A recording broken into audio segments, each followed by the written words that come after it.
Australian homeowners may need to wait until the end of next year for a rate cut. That's all because inflation is remaining stubbornly high, lifting to 3.6% in the month of April. Joining me now is AMP Chief Economist Shane Oliver. Shane, great to see you.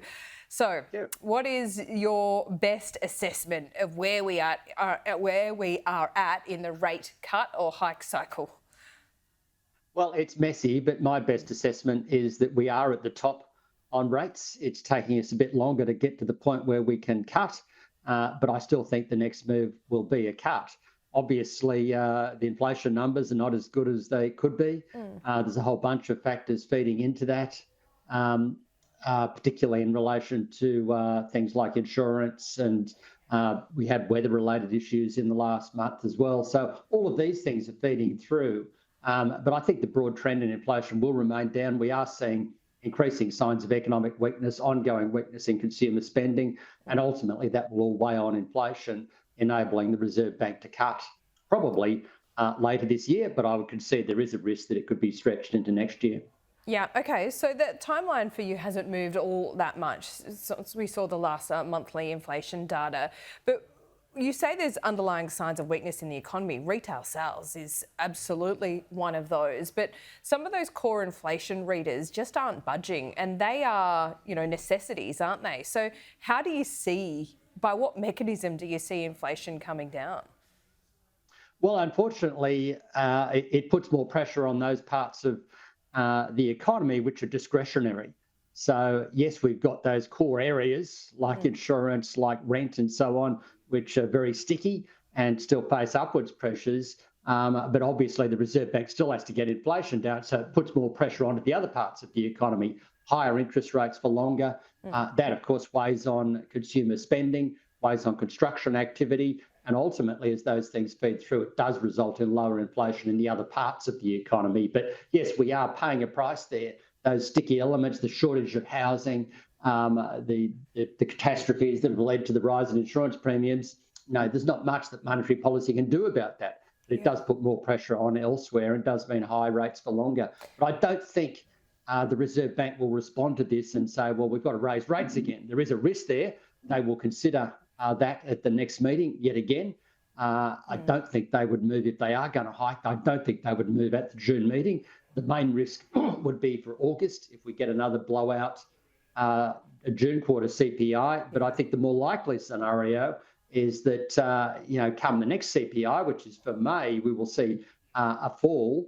And that is consistent with what we've seen in recent times. There is a bit of evidence that April can tend to be seasonally stronger for inflation. May tends to be a weaker month. So I suspect that will play out, giving us lower numbers, consistent at least with the RBA numbers, but not worse. And therefore the RBA will be able to hold.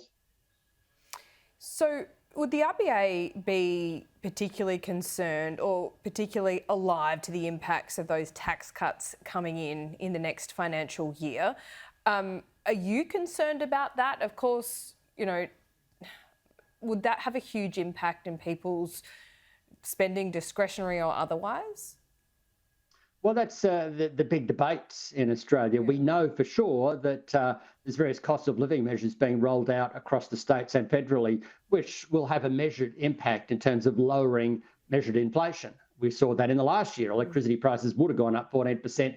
In the end, in the event, they only went up 4% because of the rebates and the concessions and so on. So those things will have a dampening impact on headline inflation. The risk is, of course, the fiscal stimulus, the tax cuts, the extra spending, pump more money into the economy and therefore make the RBA's job harder. And then you get a pickup in underlying measures of inflation. So that is certainly a risk there. But I think the more likely scenario is that people, yes, they'll get those tax cuts, but for the average taxpayer, it's $37 a week. It's not like the low and middle income tax offset where you get a $1,000 payment back from the tax office all at once. It'll be a gradual dawning that people have got this extra money. And I tend to think in this environment, they're more likely to save the bulk of it.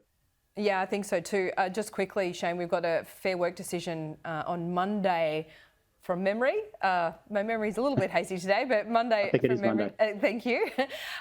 Is that going to have a big impact? Wages growth more generally?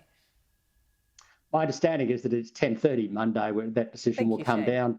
Yeah, it's a big one to watch. I know the ACTU and others say that the big outsized wage increases last year, the rise in awards last year, 5.75%, 8.65% for the minimum wage, they say it didn't have much impact. Well, I think it is a factor behind why we've still got sticky in services inflation in Australia. So we do need to see lower numbers.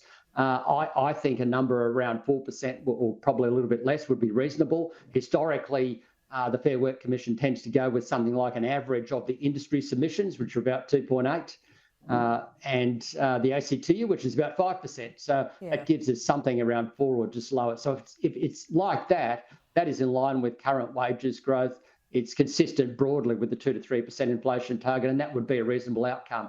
If you get a rise much greater than that, or the Commission grants the extra 4% for some female-dominated workforces, then there could be more of a risk there, more risk of a flow-on. So it's certainly worth watching, and it is the next big thing to watch. I note that after the last decision a year ago, the Reserve Bank did follow it up with a rate hike in June. And even though they didn't say it, I have no doubt that that outsized hike we saw announced a year ago was a contributor to the Reserve Bank going again in June and then ultimately going again in November, I think it was. All right, Monday, one to watch, 10:30 from Shane Oliver. We'll hold you to that. That's it. We'll probably speak to you on Monday as well. Shane, thanks so much. I appreciate it.